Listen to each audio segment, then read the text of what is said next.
Hello friends, कैसे हैं आप सभी और आप सबकी स्टडी कैसी चल रही है। होप दोस्तों आप सबकी स्टडी बहुत ही अच्छी चल रही होगी। दोस्तों आज के सेशन में हम पढ़ेंगे जीन पियाजे। अब हम शुरू कर देते हैं वैज्ञानिकों को पढ़ना। उनमें से जो मोस्ट इम्पॉर्टेंट वैज्ञानिक हैं हम उनको सबसे पहले पढ़ेंगे। तो फर्स्ट ऑफ ऑल हम जीन पियाजे जी को पढ़ते हैं। दोस्तों अगर आपको मेरा पढ़ाना अच्छा लगे तो आप मेरे चैनल को सब्सक्राइब कर लीजिएगा ताकि आपको नोटिफिकेशन टाइम पे मिलता रहे और आप अपने टेट की तैयारी हो या अदर स्टेट की कोई भी टेट लेवल की तैयारी हो, आप उसमें बहुत अच्छा प्रदर्शन कर सकते हैं। ओके दोस्तों, चलिए तो हम सेशन स्टार्ट करते हैं। जीन पियाजे। सबसे पहले हमें देखना है कि इनके थोड़ा सा जीवन परिचय बारे में हम जान लेते हैं। जीन पियाजे जी जो हैं वो कहाँ के वैज्ञानिक थे? तो ये स्विट्जरलैंड के वैज्ञानिक थे। ये कहाँ के वैज्ञानिक थे? तो स्विट्जरलैंड के वैज्ञानिक थे। और इनके जो गुरु थे कौन थे? एक मैं नया पेज ले लेती हूँ, यहाँ मैं बताती हूँ। कौन? जीन पियाजे।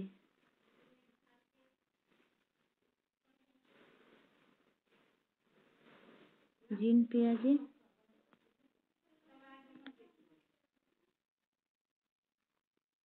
स्विट्जरलैंड के वैज्ञानिक थे।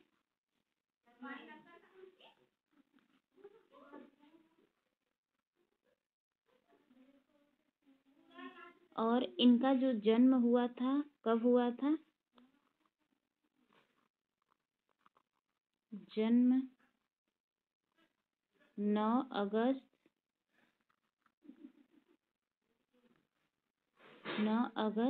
1896 को 1896। और इनकी जो मृत्यु हुई थी वो कब हुई थी? तो इनकी मृत्यु हुई थी 16 सितंबर 1980 को। ठीक। और इनके जो गुरु थे तो कौन थे? जीन पियाजे जी के गुरु कौन थे? जीन पियाजे जी के गुरु थे थॉमस। कौन थे? थॉमस। जीन पियाजे जी के गुरु कौन थे? थॉमस। इन्होंने किस पे रिसर्च किया था? तो इन्होंने जो अपना रिसर्च किया था वो किस पे किया था?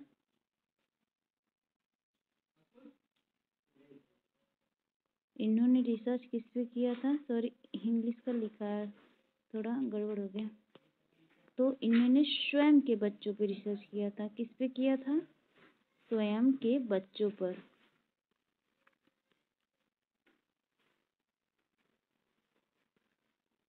स्वयं के बच्चों पर रिसर्च किया था। इनके बच्चे कौन कौन थे? तो इनके 3 बच्चे थे। कौन कौन? एक थे,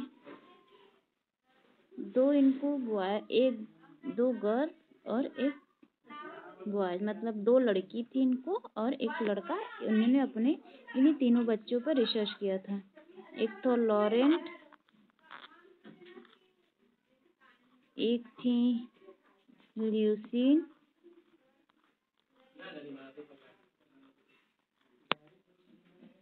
और एक थी जैकलिन। इन्हीं तीनों बच्चों पर जीन पियाजे जी ने अपना रिसर्च किया था। जीन पियाजे जी की जो विचारधारा थी वो क्या थी? इनकी जो विचारधारा है वो क्या है? इनकी आइडियोलॉजी क्या थी? तो इनकी आइडियोलॉजी थी आयु के साथ साथ बुद्धि का विकास होता है। जीन पियाजे जी ने कहा कि जैसे जैसे किसी की आयु बढ़ती जाती है वैसे वैसे ही उसकी बुद्धि का विकास होता है। जैसे कोई बालक जैसे जैसे बढ़ता है वैसे वैसे उसकी बुद्धि का विकास होता है। ये जीन पियाजे जी का आइडियोलॉजी था। ठीक। इन्होंने कहा कि बच्चा जो है एक सक्रिय निर्माता है, और जीन पियाजे जी ने ये भी कहा कि बच्चा एक नन्हा वैज्ञानिक है। जीन पियाजे जी के सिद्धांत क्या क्या हैं? तो जीन पियाजे ने विकासात्मक सिद्धांत दिया, इसी को उन्होंने अवस्था का सिद्धांत कहा, संज्ञानात्मक सिद्धांत कहा और संज्ञानात्मक विकास का सिद्धांत कहा। जीन पियाजे जी ने अपने सिद्धांत के अनेक नाम दिए। ज्यादातर जीन पियाजे जी के सिद्धांत का नाम संज्ञानात्मक विकास सिद्धांत कहा जाता है। और इनके बुक नेम क्या है? तो जीन पियाजे जी के बुक जो है वो कौन कौन से है? द लैंग्वेज, एक अदर पेज लेते हैं, यहाँ पे आपको बताते हैं बुक नेम। जीन पियाजे ने बुक कौन कौन से बताएं? पहला बुक है the language thought of child, the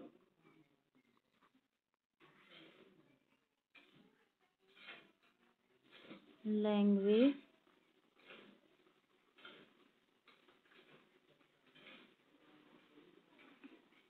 thought of child. और दूसरा बुक इन्होंने क्या लिखा? The psychology of child. क्या? The psychology of child.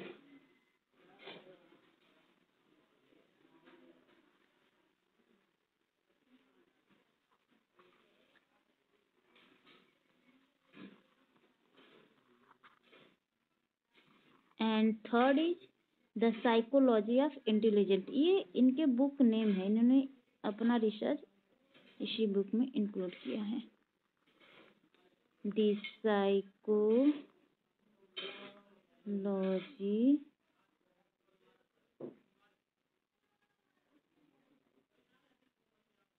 Psychology of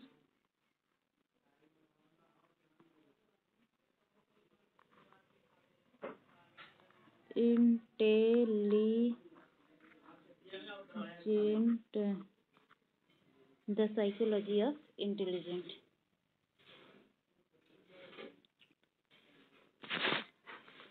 तो दोस्तों अब जीन पियाजे जी के हम अवस्थाएं देखते हैं। जीन पियाजे जी ने अपना जो सिद्धांत दिया है उसको 3 अवस्थाओं में बांटा है। सबसे पहले 4 अवस्थाओं में बांटा है। पहली अवस्था का इन्होंने नाम क्या रखा? संवेगात्मक गामक अवस्था, पूर्व संवेदी गामक है। पहला अवस्था का नाम क्या है? संवेदी गामक। एंड सेकेंड अवस्था का क्या नाम है? पूर्व संक्रियात्मक अवस्था। एंड थर्ड स्टेज का क्या नाम है? मूर्त संक्रियात्मक अवस्था। एंड लास्ट स्टेज का क्या नाम है? औपचारिक संक्रियात्मक अवस्था। जो संवेदी गामक अवस्था होता है यह बच्चे में कितने वर्ष को बच्चे में देखा जाता है? तो यह 0 से 3 वर्ष के बच्चों के बीच में देखा जाता है। पूर्व संक्रियात्मक अवस्था वाले बच्चों की एज क्या है? तो वो 2 से 7 वर्ष के बच्चों को हम पूर्व संक्रियात्मक अवस्था में कहेंगे। मूर्त संक्रियात्मक अवस्था के बालक कितने वर्ष के होते हैं? तो 7 से 11 वर्ष के। औपचारिक संक्रियात्मक अवस्था के बालक 11 से 18 वर्ष या 11 से 18 वर्ष से ऊपर वाले बालक औपचारिक संक्रियात्मक अवस्था में आते हैं। अब हम देखेंगे संवेदी गामक अवस्था। संवेदी गामक अवस्था क्या होता है? संवेदी गामक अवस्था को हम इंद्रिय गामक अवस्था भी कहते हैं। यह जन्म से 2 वर्ष की अवस्था होती है। यह संवेदी गामक अवस्था जो है यह 2 वर्ष के जन्म से लेकर 2 वर्ष के बच्चों को देखने में मिलता है। बच्चों को इंद्रियों द्वारा कार्य करता है। इसमें जो बच्चा होता है वह अपने इंद्रियों के द्वारा कार्य करता है, जैसे चूसना, सकिंग करना, ये सब चीजें बच्चा करता है। और यह वस्तुओं को देखकर, सुनकर, स्पर्श करके, गंध द्वारा, स्वाद के माध्यम से ज्ञान ग्रहण करता है। इसमें बालक क्या होता है? किसी वस्तु को देखकर उसको स्पर्श करके उस चीज को जानता है या उसके माध्यम से उस चीज के बारे में ज्ञान ग्रहण करता है।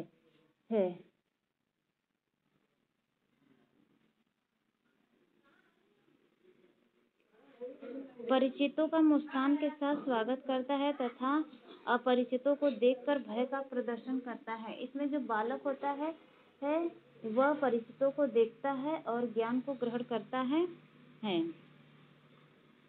बच्चा दूसरों को देखकर अनुकरण करता है। इसमें जो बालक होता है वो दूसरों को देखकर अनुकरण करता है। मतलब जैसे जैसे आप बालक के साथ बिहेवियर करेंगे वैसे बालक भी बिहेवियर करता है। अब देखते हैं नेक्स्ट स्टेज क्या है। पूर्व संक्रियात्मक अवस्था। पूर्व संक्रियात्मक अवस्था दूसरा अवस्था क्या है? पूर्व संक्रियात्मक अवस्था। इसमें जो बालक होता है इसे हम प्रतीकात्मक अवस्था भी कहते हैं। इसे हम प्रतीकात्मक अवस्था कहते हैं। प्रतीकात्मक।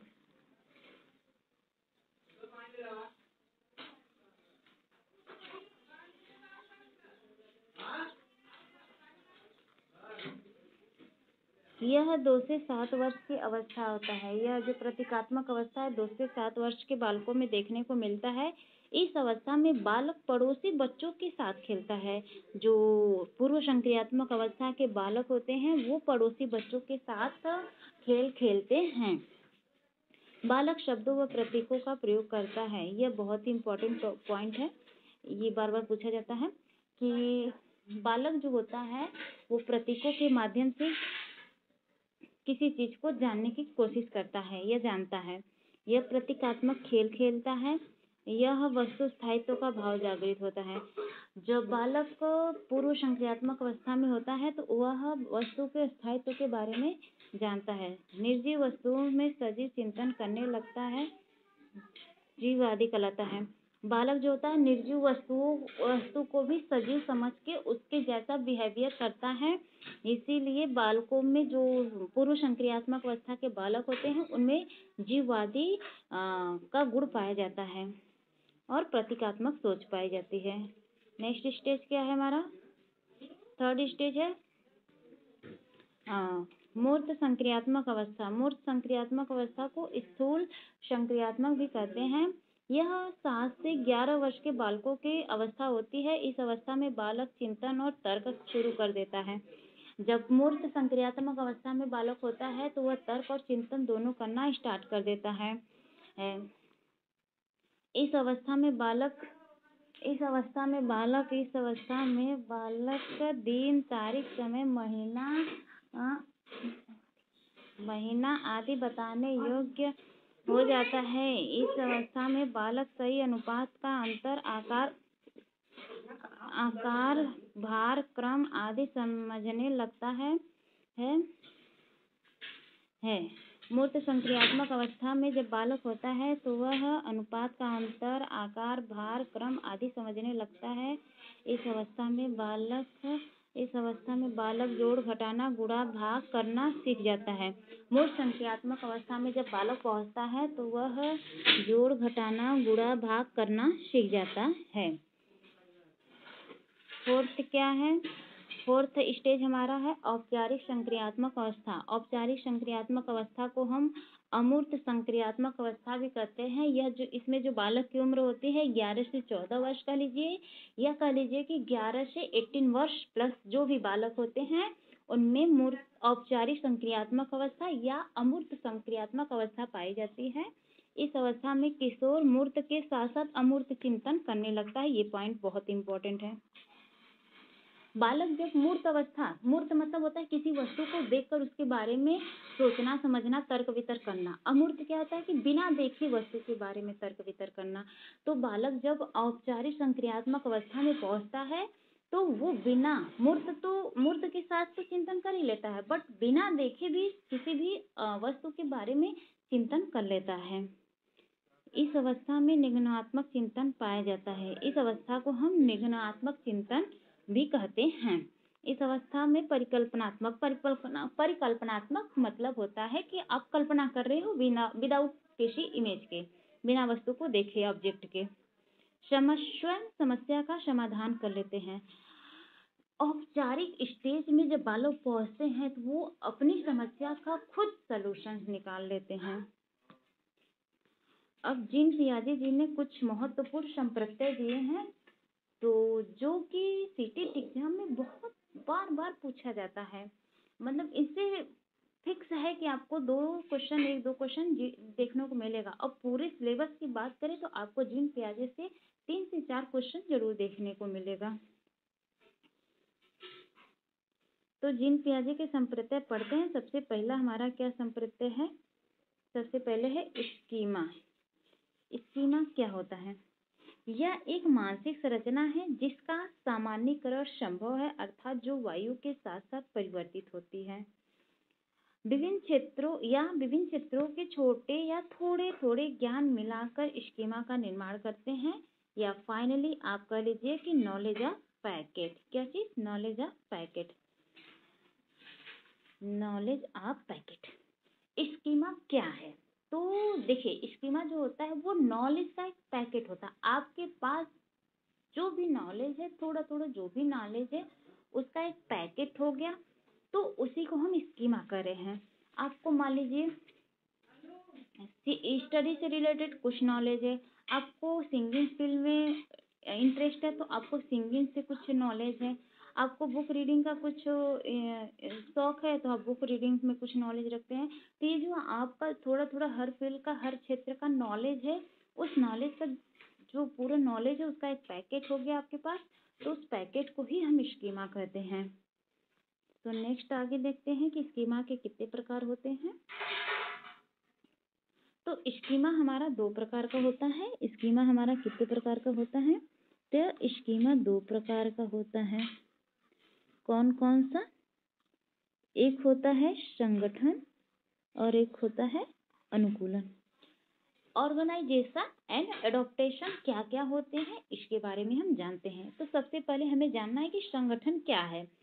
तो बुद्धि में विभिन्न क्रियाएं जैसे प्रतिष्ठितकरण, स्मृति चिंतन, तर्क और संगठित होते हैं, संगठन कहलाता है। या आप कह लीजिए सूचनाओं का सार्थक पैटर्न जिसे प्रत्येक बालक स्वयं निर्मित करता है, संगठन कहलाता है।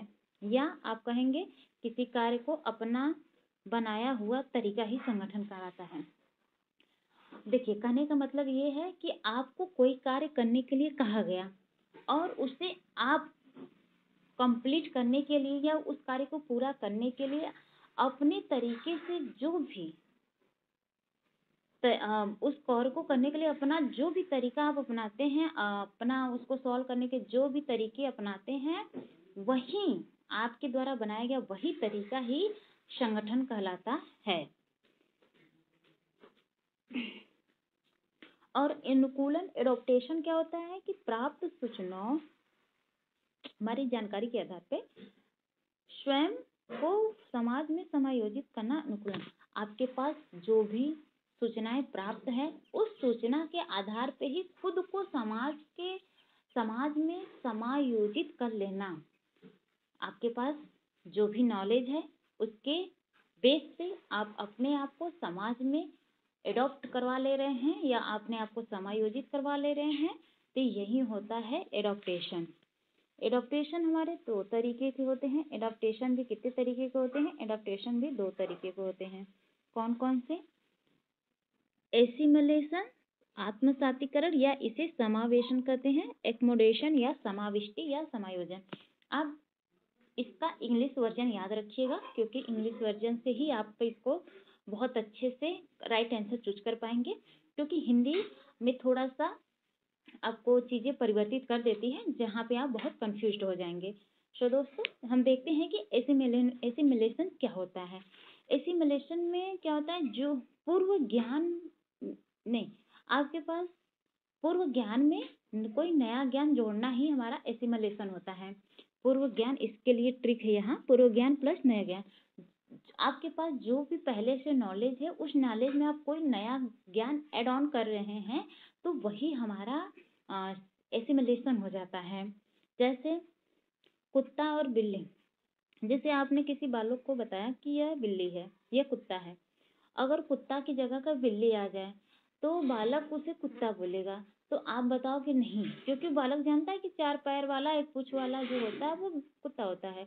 लेकिन आप बताएंगे कि नहीं, कुत्ता जो होता है वो सफेद है, बिल्ली जो है वो काली है। तो इस बेस पे बच्चा अंतर कर लेगा और जानेगा कि नहीं, जो 4 पैर वाला होता है वो कुत्ता ही नहीं होता है, वो बिल्ली भी हो सकता है।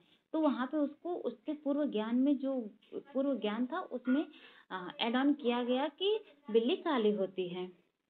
सेम उसी तरीके से समाविष्टि देखते हैं कि एक्मोडेशन क्या होता है। तो एक्मोडेशन जो होता है हमारे नया ज्ञान के साथ साथ हम अपने पूर्व ज्ञान में संशोधन करते हैं। पूर्व ज्ञान में संशोधन करते हैं, शायद आपको समझ नहीं आएगा बट एग्जाम्पल से आपको समझाते हैं।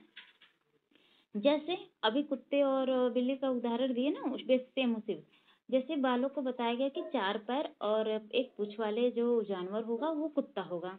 लेकिन जब उस एक बिल्ली आई और तब फिर हमने वहां पे कलर के आधार पे बता दिया कि जो बिल्ली होगी वो छोटी भी होगी काले भी होगी, तो उसने उस आधार पे अलग करना सीख गया। अब उसके पास ये पूर्व ज्ञान है, बट हम क्या करेंगे कि इस जैसे बालक के सामने कुत्ता क्या है भौंकने लगा और बिल्ली भी भौंकने लगी, कुत्ता भौ भौ करने लगा, बिल्ली म्याऊं म्याऊं करने लगी, तो बालक वहाँ कंफ्यूज है कि किसको हम कुत्ता कहें किसको हम बिल्ली कहें। तो वहां पे उसके पास क्योंकि पूर्व ज्ञान है, तो आप उस पूर्व ज्ञान में संशोधन करेंगे कि जो कुत्ता होता है वो भौ भौ करता है, भौ भौ करने वाले जानवर को हम कुत्ता कहेंगे, और जो म्याऊं म्याऊं कर रही है उस वाले जानवर को हम बिल्ली कहेंगे। तो उसके हम पूर्व ज्ञान में संशोधन कर रहे हैं कि बिल्ली को उसको कह रहे हैं और कुत्ता को इसको कह रहे हैं। तो जब और उसके साथ उसको हम नया ज्ञान भी दे रहे हैं कि बिल्ली की आवाज कैसी होती है और कुत्ते की आवाज कैसी होती है, ये नया ज्ञान हो गया। तो वही बोला गया है कि नया ज्ञान के साथ साथ हम अपने पूर्व ज्ञान में संशोधन करते हैं, तो वो हमारा एक्मोडेशन होता है। साम्य धारण क्या है? तो साम्य धारण देखते हैं। आत्मसातकरक तथा समाविष्टि के बीच सामंजस्य बनाकर किसी समस्या का समाधान करना। जब आप एसिमिलेशन और एक्मोडेशन दोनों के बीच में समायोजन बैठाने का काम करते हैं तो वही हमारा साम्य धारण होता है, उसी को हम इक्विलिब्रेशन कहते हैं। केंद्रण क्या होता है? केंद्रण किसी व्यक्ति या वस्तु केवल एक पक्ष पर ध्यान केंद्रित करता है। जब कोई भी व्यक्ति केवल एक पक्ष पर ध्यान केंद्रित कर रहा है तो उसे हम कहते हैं केंद्रण। विकेंद्रण क्या होता है? विकेंद्रण होता है जब बालक या जब कोई भी व्यक्ति एक केंद्र या एक वस्तु को न देखकर भिन्न भिन्न क्षेत्रों में अपने ध्यान को लगाता है, उसे ही हम विकेंद्रण कहते हैं। जैसे मान लीजिए बालक को सीटेट की तैयारी करना है, लेकिन वह सीटेट की तैयारी के साथ साथ एसएससी की तैयारी कर रहा है, यूपीएससी की तैयारी कर रहा है, DSSS की तैयारी कर रहा है, ऐसे अदर फील्ड की भी तैयारी कर रहा है, तो उसका ध्यान एक जगह केंद्रित नहीं होगा, तो उसे हम विकेंद्रण कहेंगे। संरक्षण क्या होता है? कंजर्वेशन क्या होता है? जब तक किसी वस्तु की संख्या, भार या आयतन में कुछ जोड़ा या घटाया न जाए तब तक उसकी संख्या या भार या आयतन संरक्षित रहती है। जब तक कोई वस्तु है उस वस्तु में हम कोई भी परिवर्तन नहीं कर रहे हैं तो वस्तु वैसी की वैसी बनी रहती है, इसे ही हम संरक्षण करते हैं, भले उसके रूप रंग आकार में क्यों न परिवर्तन कर दिया जाए। जैसे मतलब आप मान लीजिए कि 2 जार लिए हैं और एक में एक पतला जार है एक मोटा जार है, आप 1 लीटर दूध लिए, तो पतले जार में दूध बहुत ऊपर तक दिखेगा, मोटे जार में दूध नीचे तक दिखेगा, लेकिन जो उनकी क्वांटिटी है वो 1 लीटर ही रहेगा, तो उसे ही हम संरक्षण करते हैं। स्कीम स्कीम क्या होता है कि व्यवहारों का सार्थक पैटर्न जिससे बार बार दोहराया जाए तो वह हमारे साथ घुल मिल जाते हैं या जुड़ जाते हैं, जिसे स्कीम कहते हैं।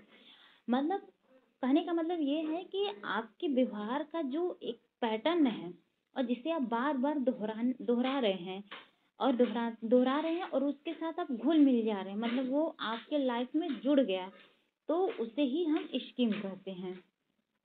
जैसे कहने का मतलब ये है कि जैसे मान लीजिए हमको सीटेट की तैयारी करना है, हमको सीटेट पास करना है, तो हम क्या करेंगे कि हमको सिलेबस पता होगा कि ये 5 सिलेबस से हमारे ऐसे ऐसे क्वेश्चन बनेंगे, तो हम उस चीज़ की बार बार प्रैक्टिस करें, बार बार दोहरा रहे हैं, तो आपको कहीं ना कहीं पढ़ाई में इंटरेस्ट आएगा, नहीं सीटेट पास करना है तो आप भी उस तरीके से और इन्वॉल्व होकर पढ़ाई करने लग जाएंगे, तो वो आपका स्कीम हो गया। वस्तु स्थायित्व क्या है? ऑब्जेक्ट प्रेफरेंस क्या आता है? किसी वस्तु का काल्पनिक चित्र बनाना ही वस्तु स्थायित्व होता है। मतलब कोई वस्तु है आप उसकी कल्पना करके एक मैप बना रहे हैं, एक चित्र बना रहे हैं, तो वही हमारा क्या होता है, वस्तु स्थायित्व। जीववादी क्या होता है, किसी निर्जीव को सजीव समझना, किसी भी निर्जीव को सजीव समझना, किसी भी निर्जीव वस्तु को सजीव समझना हमारा जीववादी होता है। जैसे एक डॉल लाए मार्केट से आप और अपने आप बच्चे को दे दीजिए, देखिए उस बच्चा उस डॉल को बहुत ही एक छोटे बच्चों के रूप में एकदम देखभाल केयर करती है, क्योंकि उसे पता नहीं होता है कि निर्जीव है। वह निर्जीव समझकर उसको सजीव सॉरी वह निर्जीव वस्तु को सजीव समझकर उसको खाना खिलाना पिलाना, उसका बाल बांधना जानना, ये सब चीजें करती रहती है। तो इस प्रकार के गुण जो होता है वो बालकों में पाया जाता है, तो इसे ही हम जीववादी कहते हैं। आत्म केंद्रित इगोसेंट्रिक में क्या होता है, तो स्वयं के विचारों को सबसे ज्यादा महत्व देना आत्म केंद्रित का गुण होता है। जब आप अपने विचार को सबसे ज्यादा महत्व देंगे दूसरों की अपेक्षा में, तब आपके अंदर इगोसेंट्रिज्म गुण पाया जाता है, तब आपको कहा जाएगा कि नहीं आप में आत्म केंद्रीयता का गुण है। नेक्स्ट हमारा है कार्य कारण प्रभाव। कॉज एंड इफेक्ट रिलेशन क्या होता है, जब बालक यह जानने लगे कि प्रत्येक कार्य का कोई न कोई कारण अवश्य होता है, तो यह उसे कार्य कारण संबंध कहते हैं। जब बालक को यह पता होता है कि जो कोई भी घटना घटती है वो किसी न किसी कारण से घटती है, तो इसे हम कहेंगे कार्य कारण प्रभाव। जैसे सूर्य का उदय होना यह किसी न किसी कारण से होता है, तो प्रकीर्णन के कारण होता है, तो इस प्रकार से वो जान जाता है कि नहीं यह किसी न किसी कारण से हुआ है। परिकल्पित निगमन तर्क, हाइपोथेटिकल डिडक्टिव रीजनिंग क्या है, जब आप संभावना से वास्तविकता की ओर बढ़ते हुए समस्या का समाधान करते हैं तो परिकल्पित निगमन तर्क कहलाता है। जब भी आप किसी चीज की कल्पना कर रहे हैं, उस कल्पना को जब आप हकीकत से सामना कर ले रहे हैं, कल्पना को वो वास्तविकता में परिवर्तित कर ले रहे हैं, तो इसे ही हम कहते हैं परिकल्पित निगमन तर्क। अब नेक्स्ट पॉइंट है और नेक्स्ट एंड लास्ट ये सब है, तो हमारा क्या है, पलटावी का गुण। पलटावी का गुण क्या होता है कि जब हम अपने विचारों को बदल पाएं, जब हम अपने विचार को बदलते हैं तो वो पलटावी का गुण होता है। जैसे बर्फ से पानी बनना, बर्फ से अगर पानी बन रहा है तो पानी से हम बर्फ बना सकते हैं, तो ये प्रक्रिया पलट जा रही है। तो इसी प्रकार से जब हम अपने विचार को पलट पाने में सक्षम होते हैं तो उसे हम पलटावी का गुण कहते हैं। अपलटावी का गुण क्या होता है, जब हम अपने विचारों को बदल पाने में सक्षम नहीं हो पाते या अपने विचार को नहीं बदल पाते हैं, तो वो अपलटावी का गुण होता है। जैसे दूध से पनीर बनाना, तो बट पनीर से हम दूध नहीं बना सकते, क्योंकि हम यहाँ पे वो प्रक्रिया नहीं कर पाएंगे, क्योंकि वो पनीर बन चुका है, पनीर से दूध बनाना संभव नहीं है। तो उसी प्रकार से जब हम अपने विचार को बदल नहीं पाते हैं तो वो हमारा अपलटावी का गुण होता है। तो दोस्तों कैसा लगा आपको सेशन, कमेंट बॉक्स में कमेंट जरूर करिएगा। तो दोस्तों आज का सेशन हम यहीं समाप्त करते हैं। अगर आपको मेरा पढ़ाना अच्छा लगे तो मुझे सपोर्ट करिएगा। धन्यवाद।